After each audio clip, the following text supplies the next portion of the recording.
And to be fair, I am fine with giving poor people, black or otherwise, some money for housing. I don't mind that. What I mind is the social engineering of trying to force them to go into white communities, because this was really expanded under Obama, but he would pay black people less money if they would stay in their neighborhoods, but more money if they would move into a white neighborhood. And there is scientific evidence. I forget the name of this guy, but he won a Nobel Prize for it. He proved mathematically and then found statistics to back it up that integrated neighborhoods are completely unstable. And here's a thought experiment for you. Let's say you've got some people in the neighborhood that have a very strong racial identity. Maybe they're kind of like me, and they would just feel uncomfortable if 5% of their neighborhood's population were very different from them. Not necessarily, I don't know. And let's say the average American has been statistically evaluated to be ready to leave if it's 14% different from their race. And maybe there's some people who are super idealistic or want to show that they're good liberal people, and they'll stay in it until it's 40%, okay? Well, there's a distribution of people. The government forces the neighborhood to take in diversity. It's illegal to refuse it. And first of all, the hardcore people like me leave. Well, that automatically means there are less white people, and that almost brings you up to the next tier, and then the next tier leave, and so on and so forth. Social scientists have quietly admitted that if people care about race, it's impossible to have a stable, integrated community. It won't last for very long. And we're seeing this in St. Louis. I mean, St. Louis, at a neighborhood kind of microcosm level, is very homogeneous. If you look at it in big picture, you might think, oh, what a nice integrated city. But there is so much empty housing in St. Louis in particular because people are always trying to move. And this phenomenon is called white flight. It's one of the things that at the White Student Union we're the most concerned about. And part of the reason, I've got to tell you a story about an idealistic left-wing academic named Robert Putnam. Has anyone heard of Robert Putnam before? He's a professor of sociology at Harvard. Again, he's a left-wing guy. He's not an alt-righter at all. Well, Robert Putnam believes very strongly that diversity really is our greatest strength. Not even just a good thing, the best thing. And he decided to prove it statistically. So, he traveled all over the country, and he measured how much people trusted their neighbors, how much they were involved in their community, how much they spent in kind of time-wasty alone time, Netflix or watching your Facebook or whatever, and just how happy and healthy they were. And he found a very strong correlation between more diversity and worse outcomes on every measure. Now, unfortunately, Dr. Putnam was a coward. He did not publish his data until a grad student leaked it to the media and forced him to publish. I guess we should be thankful he didn't make data up. And I'll just read one quote from him. Let's see. Putnam finds that people in more diverse neighborhoods trust one another less, are less altruistic, and have fewer friends. They keep to themselves. They hunker down, in his words. Not only do people in diverse neighborhoods trust those who are ethnically different less, they tend to be less trusting of people who are similar to them, of their own race. They don't spend as much time volunteering in their communities, and they huddle unhappily in front of the television. And I think this applies to all groups. It's not good for a black community to have an influx of white people or something. That'll make them feel uncomfortable. I mean, if black people want to do that, I'll talk about how our solution absolutely allows people to be multicultural.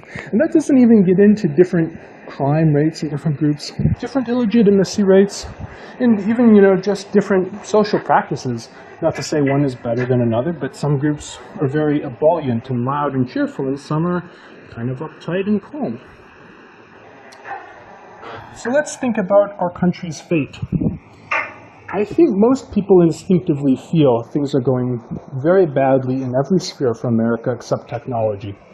Technology is always getting better. It's an exponential process. But why do we have deaths from despair, from drugs, from opioids, from alcohol at an all-time high? Why are people on psychotropic drugs and antidepressants at an all-time high? Why are people taking anti-anxiety medications just so they can function normally or meet people? Well, maybe because they don't trust them because of diversity. Why are people huddling unhappily in front of the television or on Facebook looking for some connection somewhere? Well, and we have our trust in our governments at an all-time low. Our trust in our media is at an all-time low. Is that a coincidence? So what's the solution we propose?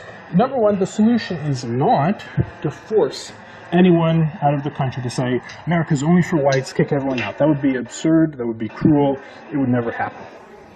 I think a lot of people misunderstand that. I like to use the analogy of we're kind of in an unhappy marriage. Maybe an unhappy polyamorous marriage, just because there are so many different groups. It's not just white and black. There are conservative whites, there are liberal whites, there are Hispanics, blacks, Asians, Jews, whatever. So look, sometimes people are just different, okay? Doesn't mean that one person is bad and the other is good, and I have to punish that bad person. You just say, hey, we can't get along, I want a divorce, let's have it be a friendly divorce. Let's have it be a no-fault divorce. I'm not blaming black people or whatever. I'm just saying, this is not working for me. And sometimes people even become closer friends after they divorce. I, for one, would like to see friendly trade relations and even personal friendships between people of different races. That doesn't bother me in the least. What I don't like is people being forced to do something that doesn't really fit with them. So what would this look like? Ultimately, I would like to see a concrete plan to let people who are right-wing and white create a small ethnic enclave for themselves. We can work out the details. It probably wouldn't be in Alabama, just because Alabama is already rather diverse. It'd probably be in the Pacific Northwest. And other groups would be welcome to do that too. For instance, black people have been trying for years, at least black nationalists have been trying to create an ethnic enclave in Mississippi, which has the highest black population in America by percentage. And I think that's a great thing. I would wholeheartedly encourage them to do that. And think of the advantages for them. That would protect them against racism. That would protect, they'd have their own police. They wouldn't have to worry about police brutality. They'd have their own culture. They wouldn't have to feel stifled by people controlling culture that are not black. And think of how it would protect maybe people who are left-wing or black or whatever. If you think white racism is a huge problem, letting us go away means we won't have access to hurt you or even to disrespect you. I think that the problem is much more complicated. It's happening on all sides, whatever, but that's something that people on the far left should like.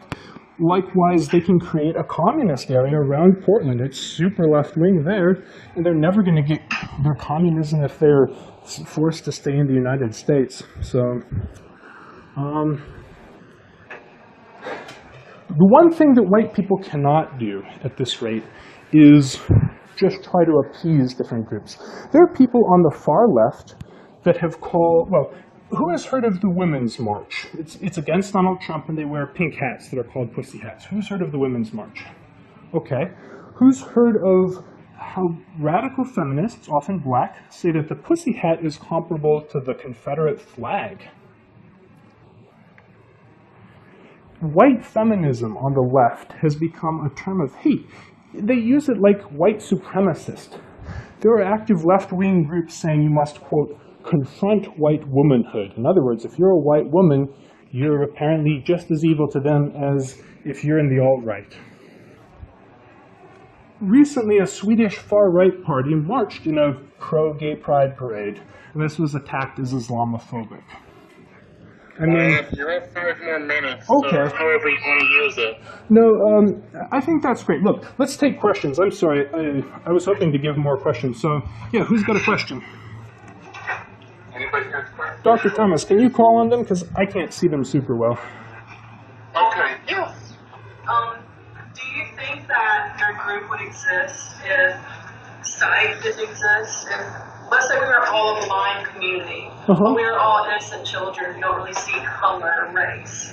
Do you think that we would become a community based off of something as simple as the pigment of our skin, even if we couldn't see it? Well, that's a great question. So first of all, race I like to think of as extended families created by tens of thousands of years of separate evolution under different environments. And actually, skin color has been selected for less than certain genes relating to neurons and the brain. So it's very unfair to say race is just, quote, skin color. I mean, there is actually an incredible amount of diversity in Africa, and people that we call black that are very genetically distinct from each other, even if they have darkish skin. As for children, look, children, even from the age that they're babies, show clear racial preferences. And, I mean, if we were blind, I don't really know. It's a hypothetical. But people certainly do value tribe above anything else. Humans are a hypersocial species, comparable to bees and ants. Tribe is important to us. This myth of the individual, it's just not the way any humans have behaved. But good question. Who's got another question? Any other questions? Yes, so I know that you said that you can't see us very well, but we can't see you at all. I really think that this conversation is over. We can't allow fascists to have a platform like